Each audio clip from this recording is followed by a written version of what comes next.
The Lovebirds was slated to come out in April of 2020, but because of global events, it got shelved. So Netflix stepped in and bought the distribution rights.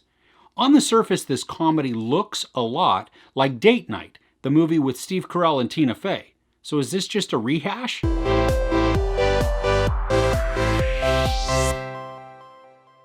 A couple goes out for the evening and gets entangled in a murder, and then they have to figure out how to stay safe and get themselves out of trouble. Issa and Kumail Nanjiani star in this comedy that also has a little bit of romance to it. Now it is crude and it is crass, and at times it's a little bit angry, but it can cause some chuckles for you. If you saw the trailer, then you've pretty much seen all of the setups for the film.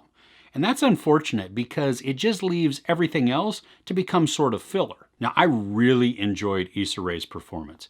I mean, she is funny, she's got great timing, and then she has these looks that she does, and they're sly. So they're not overt, they're not big movements, and if you're not paying attention, you miss them, but they're really funny because she is able to convey so much wit and so much humor in just a slight look of the eye or a twinge of the mouth, and she is wonderful to watch. Nanjiani is funny, but he's really doing more of his same shtick.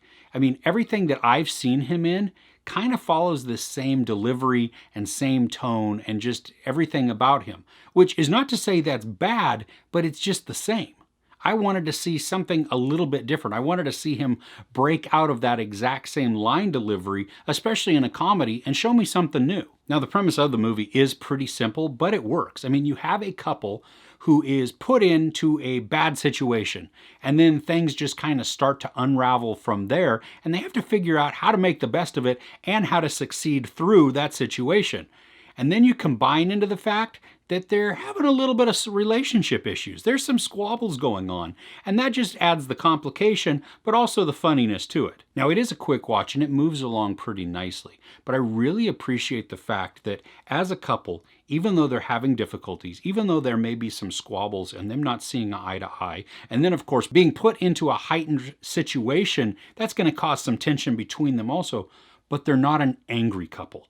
And that's what I think I liked the most, that it didn't leave a terrible taste in my mouth. That sure, in the heat of a moment, they may disagree, they may snap at each other or snark at each other, but that's not the overall feeling that we're left with that couple. That they still get along, they can still have some fun together, and they're just not at each other's throat. And I think a lot of that comes from the chemistry between Issa Rae and Kumail Nanjiani. I think that without them having good chemistry together and really good timing, that some of the things would fall flat or they would seem a lot more angry than maybe they were supposed to. And luckily in this, it came across where there's a little bite to it, there's a tiny bit of an edge, but you can also tell there's a caring underside to what they're saying. So it makes them as a couple very believable. Now, the supporting cast is decent, but it's pretty limited, both in screen time and in story. I think the one that stood out to me and probably had the most screen time out of the supporting cast is Anna Camp, and her southern drawl that we see in the trailer, so it's not even something new at that. And I especially enjoyed Nanjiani making fun and imitating her drawl. The Lovebirds does have a bit of a date night feel to it. I mean, it doesn't share everything. There are some differences, but it's hard not to see the similarities between the two movies.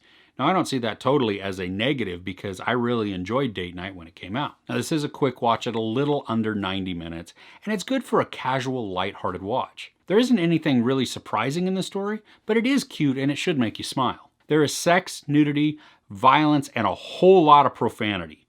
I give The Lovebirds 3 out of 5 couches.